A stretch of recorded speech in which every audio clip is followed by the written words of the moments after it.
You mean your best friend? The shopkeeper? Sylvia, I want to make a deal. I'll conquer the rankings, fight whoever it takes. And in return, you find me the assholes who killed Bishop. Calm down. You shouldn't make this personal. It is the quickest way to lose a battle. This isn't a battle anymore. It's a motherfucking war. Fine. It makes no difference, really. The mastermind behind Bishop's death is the owner of Pizza Bat. This building, most of this city, he is the head of the corporation that runs it all. Jasper Bat Jr. And as fate would have it, he is also the #1 assassin. You better not be lying. It is a fact. The object of your revenge is waiting at the top of the ranks. Wonderfully convenient, don't you think? Sure is. There's a new hotel on the beach. The 50th ranked assassin is waiting for you there. By the way, Bat Jr. owns that hotel too. He really is everywhere, huh? Better hurry. There are 50 other fighters trying to kill him. You have no time to waste. Just sit back, Sylvia, and watch the hell I'm gonna raise.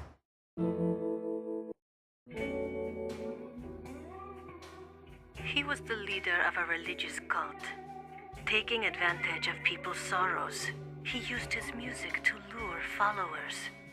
He spoke of a grand faith, but his words were hollow. It was all to satisfy his own goal. He'd only found success because of strong financial support from the new mafia, who used his pulpit to gain support for their own agenda. Many believed he was just a tool of an up-and-coming gangster. But the real goal that drove him? That's a secret.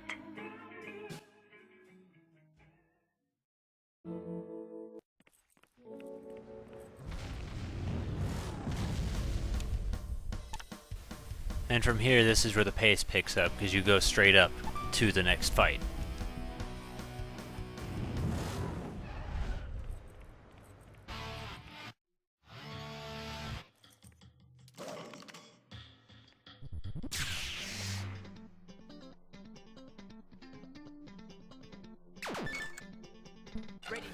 Yes, that was an accident. Let me do that. And now we can go ahead and start fighting and killing. I'm pretty sure it's just, I guess, I want to say it's both stronger and has better battery. Yeah, the roulette. If it would let me play the game, I could explain it! It tells about ecstasy as well. But I already explained it. They changed up the roulette wheel and the powers and all that inside of it. So there's no more dark step mode or anything like that. I'm half and half. It don't really matter too much. I think the only power up that stayed is the sword beam. I want to say that's it. By the word standard hack and slash no more heroes rules, we can go ahead and turn on ecstasy and get our. And it's cool. Don't do it. I have noticed that it does seem like your roulette's better if your ecstasy meter is filled, but I mean that could just be my imagination. And if I didn't already say it, getting a bonus or getting ecstasy also refills your battery, so it's very nice to take advantage of that and try and. Oh, he's already dead. His limbs are separated.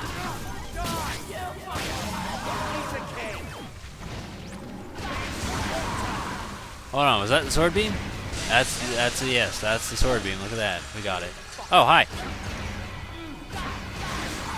I'm trying to shoot at you. Alright, I think it's working. It's not as obvious in this game. Mostly because, I don't know, just the way that it's handled, I guess. You get your money. That right there increases your ecstasy. Hooray! But I don't know if it carries over once I go up this floor. I wasn't sure if I could break that, and the answer is yes. And there's our battery. So, yeah, remember, you don't actually have to do it, but it's one of those little... Because, again, the game's a parody, so... It is a thing to try and remember. That was what attracted me to it. Was, but it... it wasn't exactly honest the way it was explained. If I had known just who Suda51 was, then that right there is basically how you describe No More Heroes. It's Suda51. What it was explained to me is more of a parody of how violent it is by blowing it up to the nth degree. That's not entirely true. Alright, we get these gifts. I don't actually know what that is. It's a guitar. Which you'll find those around in the levels. So, and then all these enemies are literally the same. They don't change. So these guys that I'm killing now, you're going to be seeing once I'm rank 1 as well. Hooray. As of the time of recording this, I know very little about No More Heroes 3 other than the fact that they changed Travis's voice, which, I mean, I'm not exactly I'm not a fan of it, but I don't really mind the guy they got going for it. It is currently October. Yeah, obtained something collection. Where is everyone? There's a guy. So this is like the worst possible game I could be playing after such a traumatic event. But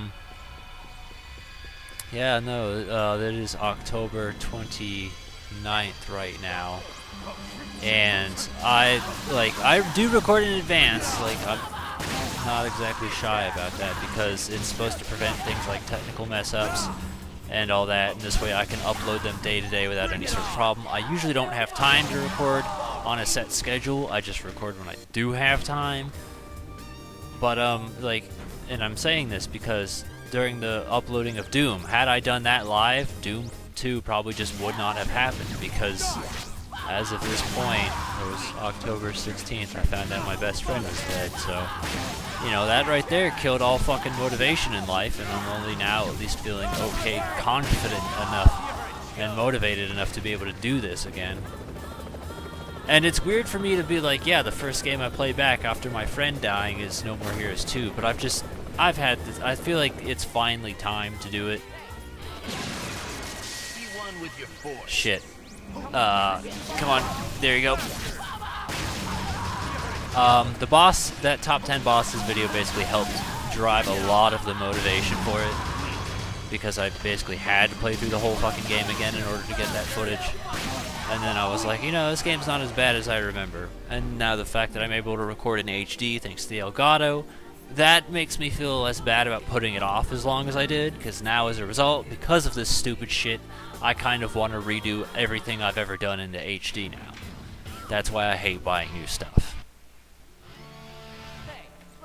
Alright, so oh, yeah, this is like the last room of the game. Of this rank.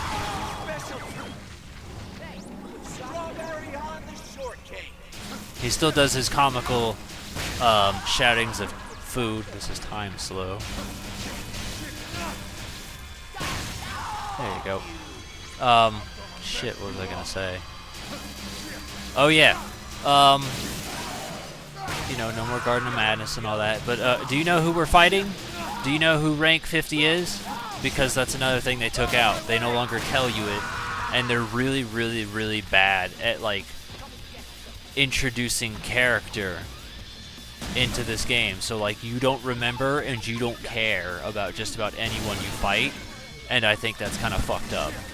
So like, it's so easy to remember like Destroy Man and Harvey, you know, the Magician and stuff like that from the first one. Let's Shake, Bad Girl, like they're all so memorable and well done, but in this game they're just not, and I hate that. Who am I missing? Like, am I running past guys? Because I see the exclamation point, but the thing's not highlighted. There's that guy there, but let me check this chest real quick. Ecstasy, hooray. I will say, though, I do like a lot of the themes of this game. It does get pretty good. I like the whole revenge thing. That's nice. Like, they put a bit of passion into the writing, but at the same time, it's just, I don't know. It's like this weird mix. Stand up. I also feel like wrestling moves and weapon clashes are not nearly as prominent in this game as they were in the first game. Like, I feel like they did something that slowed it down. Probably things like this ecstasy right here. But yeah, no, like, you're not going to get weapon clashes hardly ever. as to where that was like a typical thing that happened all the time in No More Heroes 1, and then wrestling moves. I mean, I guess you could chalk that up to me being me, but I feel like they're not nearly as important or used as much. So, let's find out who we're fighting.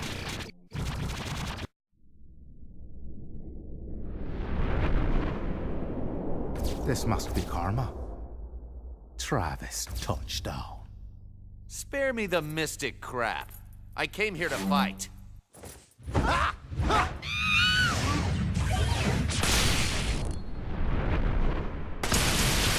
Magnificent!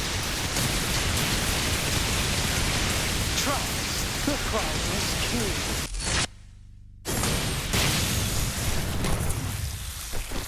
I see the rumors were true.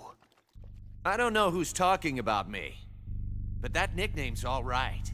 Listen to me, Your Highness. These rankings mean nothing to me. Neither does my sect or the mob. My only true calling was to clash swords with you. That's why I joined this contest. I was starving for a worthy foe. Then you're in luck. Because I'm as worthy as it gets. And I've got a shit ton of anger to work out. That's what I like to hear. This is it. This is what I've been praying for. I'm weary of this gilded world. Oh, glitter, no soul. Save me from sorrow, crownless king. Thy sword and thy wrath will deliver me. You should go easy on that crazy punch. How about I just cut you a new one? We'll both do as divinity commands. Hallelujah.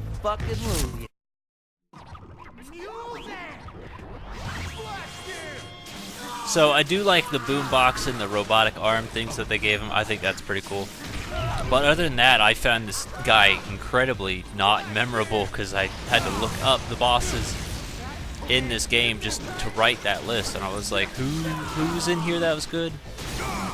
And I kind of forgot about this guy. Shit. I feel like the intros that they give these characters aren't nearly as good as the first game. Like, what do we really know about this guy other than he wants to fight Travis?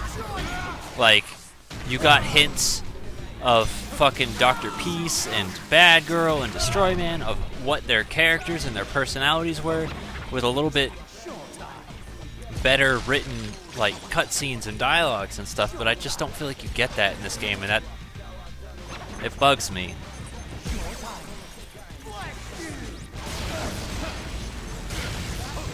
Alright, slow it down there, champ. Like, the fights are fun, I'll give it that, but I really don't think this game is as strong. And I know that was a point Britt mentioned. I'm getting shot!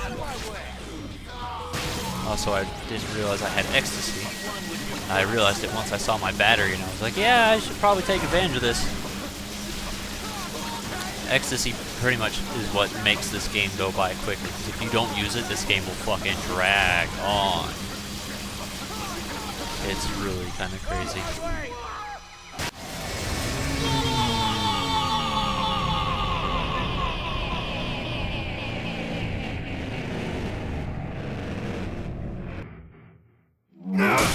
Deliverance!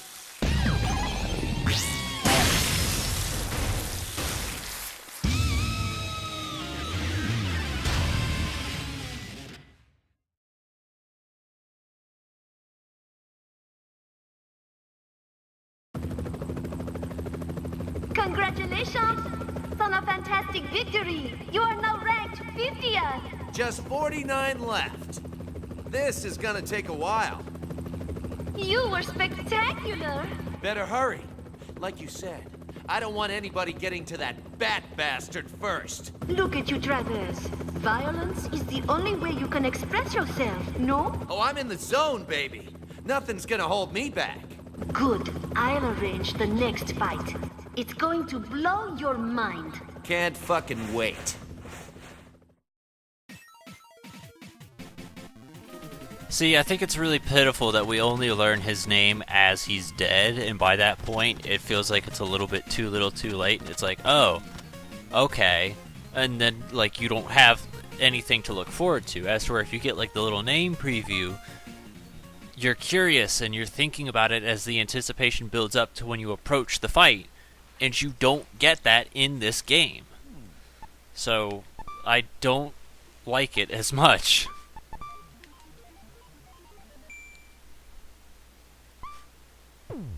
No, stop.